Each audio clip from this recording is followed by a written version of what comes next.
many in friendship, and if they go wrong, you will never, ever, ever live it down. What am I talking about? Wedding speeches.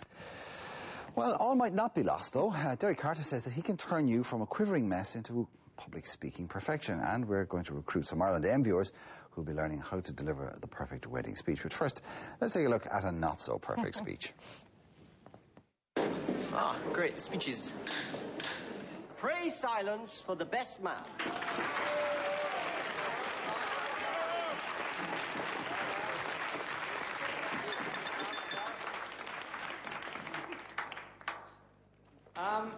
When Bernard told me he was getting engaged to Lydia, I congratulated him because all his other girlfriends have been such complete dogs. Although, may I say how delighted we are to have so many of them here this evening. I'm particularly delighted to see Camilla, who many of you will probably remember as the first person Bernard asked to marry him. If I remember rightly, she told him to sod off. And lucky for Lydia that she did. Oh, cringeworthy, Derek. It can be the best thing someone ever does or the worst thing they ever do.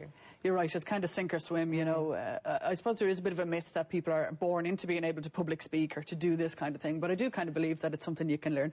This is a perfect example, you know, where people try and sort of turn it into a bit of a gag fest to make everybody laugh, and these are perfectly funny, but, you know, the things that he was saying were probably maybe not quite so appropriate for the people that were in the audience, you know, that's the problem. Well, of course, he committed the ultimate faux pas in terms of wedding speech, because what he's doing is he's talking about, if for start off, I know it's the couple's day, but really it's the woman's day, it's the girl's day. Yes. And the one thing you do not do is refer to other girls. Exactly. On her special They don't day. exist. There is only one girl on There that is only day. one girl. Exactly. So that's no number one, and if you can manage to avoid that pitfall, you're probably doing okay. But if you do put your foot in that one, then there's no getting out of it, really, is there? Well, that's it, you know, the last thing you want to do is kind of have a blunder like that at the very start, and then your confidence sinks, and everybody's kind of looking at you, and the speech is lost then at that stage. Because we've all been there at a wedding when it's plumbed and it's just... The silence is deafening. It's awful. You can feel the person dying and slowly shrinking up there. And that's, I think a lot of that is nerves, though.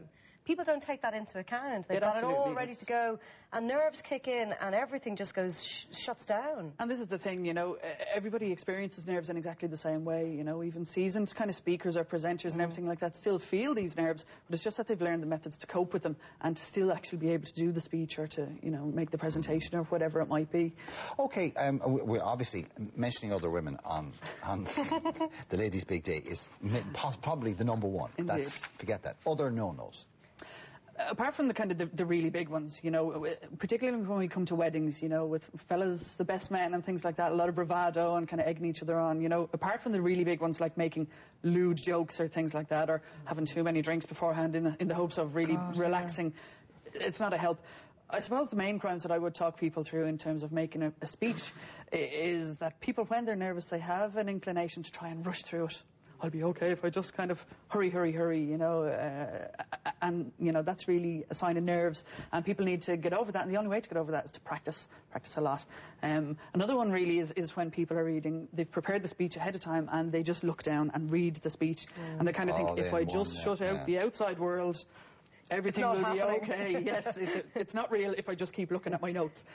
So I call those the cereedalots, you know, that they just kind of look down. And usually delivered in a monotone as well. Yeah, exactly, and it's kind of just like this and keep the head down, and painful to watch, you know, and yet they feel so much emotion about the event and they're so happy and everything, but it's just the nerves that are kicking in, you know. What should people do? Because often that happens, you feel, especially like fathers, and they become overwhelmed by emotion, and maybe it's easier for girls to handle that, but guys aren't used to breaking down in tears in the middle of a speech. Why should they just accept it and that's fine, or...? I think the thing about the fellas is we're not, especially in Ireland, I think, we're not very good at acknowledging that emotion. We sort of just ignore, and then it just builds up then, that when we try to say something for the speech, then it all kind of comes out then in a sort of a bunch of nerves, and maybe even kind of shed a tear or something like that, and we don't know what's happening to us at all.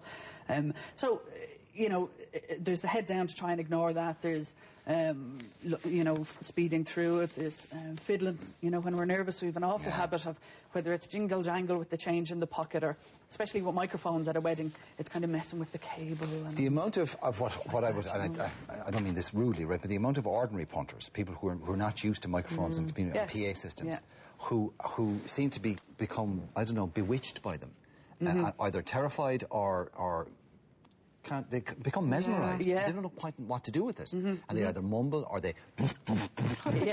Oh, can you hear me back there? Exactly. And people are blowing and eardrums, you can hear their heartbeat and almost, Anyway, right, okay, things that would... how do we make it better? How do we make it better? Well, that's the good news. There is hope. You know, I firmly believe that the skills can be learned. And the way I approach it is, in my No More Nerves programme, I've devised a cadet model, and that basically is an acronym where I start by, look, the very first thing to look at ahead of time is the content. Okay, so C for content, you need to say, look, what do you want to say? Rather than turning into a litany of thank you this, thank you that. And it's the same as every other speech. What do you want to say? What do you want to get across? Then you look at the words that you're using. Make sure they're words that you're comfortable with, you know. Don't get grandiose. Yes, exactly, you know. And this is some of the problem when people write the speech for you, that you're trying to read things that you're not comfortable with. So put thought into all of that ahead of time and prepare that. And the second bit to look at is the audience. And the VT just showed there, you know, you really need to check.